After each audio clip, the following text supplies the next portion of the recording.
Saudara-saudari yang terkasih, doa Bapa kami terlahir dari situasi kerinduan dari jemaat perdana akan kedamaian hidup.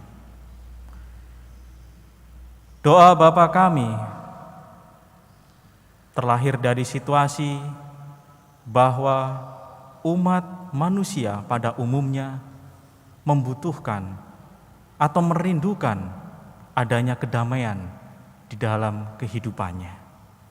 Keadaan damai itulah yang ditangkap oleh Yesus Kristus, sehingga Tuhan kita Yesus Kristus mengajarkan doa Bapa kami itu. Doa Bapa kami berisikan kedamaian, harapan akan kedamaian.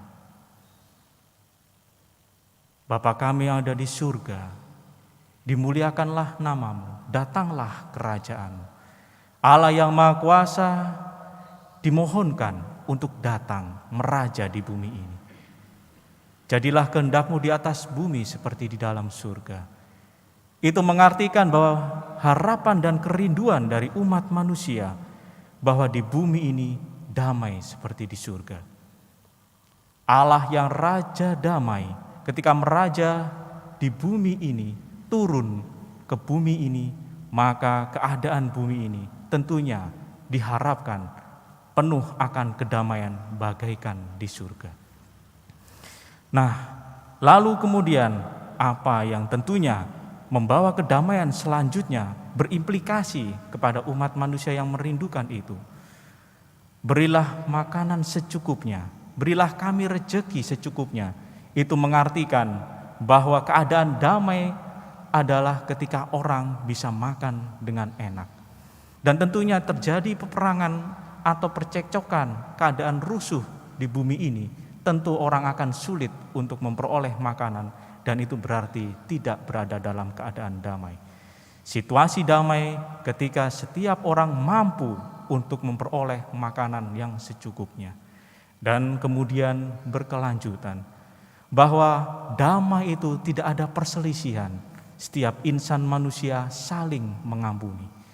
Ketika kita mengampuni satu sama lain, tidak ada benci, maka damai itu terjadi. Kedamaian yang diharapkan oleh insan manusia di seluruh bumi ini, setiap kali mendoakan doa Bapa kami, tentunya mengharapkan terjadinya sebuah kerukunan, rekonsiliasi, sikap saling mengampuni.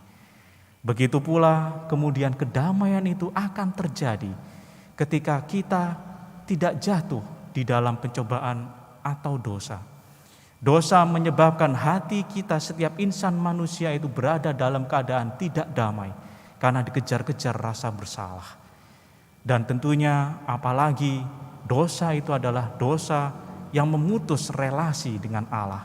Tentunya itu akan menyebabkan hati kita tidak akan berada di dalam kedamaian, ada dalam ketakutan.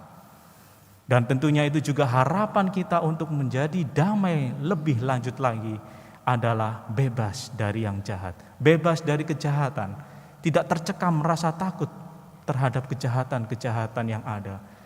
Maka sungguh doa Bapa kami mencurahkan semua isinya itu terlahir oleh karena permohonan kedamaian, impian dan harapan dari umat manusia pada umumnya akan kedamaian hidup. Dan itu bisa dilihat dari bacaan pertama, bagaimana sebenarnya doa-doa dari orang-orang di kota Niniwe juga mengharapkan kedamaian semacam itu. Kota Niniwe terletak di dekat sungai Tigris, negara Irak saat ini. Dan kota Niniwe disebut sebagai kota penumpah darah yang pada waktu itu tentunya orang-orang yang ada di kota Niniwe mengalami ketidakdamaian. Karena orang-orang yang menguasai kota Niniwe saat itu sangat bengis, beringas, menguliti tawanan perang, menyiksa budak, memperdagangkan manusia, mabuk-mabukan, dan melakukan segala kejahatan yang lain. Sehingga Allah mengutus Yunus untuk memperingatkan, jika tidak bertobat, maka kota itu akan ditunggang balikkan, dibinasakan, dimusnahkan. Allah mendengarkan doa dari orang-orang yang tertindas dan tersiksa itu, di mana dalam situasi mereka saat itu tidak damai, mereka merindukan kedamaian seperti tadi, memperoleh makanan secukupnya. Tidak terjadi sebuah perselisihan atau perang yang berkecamuk semacam itu akibat keserakahan, ketidak saling mengampuni satu sama lain. Lalu kemudian adanya kejahatan yang begitu banyak di kota Niniwe saat itu. Orang merindukan kedamaian, bebas dari kejahatan, situasi yang sangat menyiksa semacam itu oleh karena banyaknya kejahatan di kota Niniwe. Namun akhirnya oleh karena doa dari mereka, darah-darah dari mereka yang tertindas tersebut itu naik sampai ke hadirat Tuhan, maka Tuhan pun mengirimkan Yunus.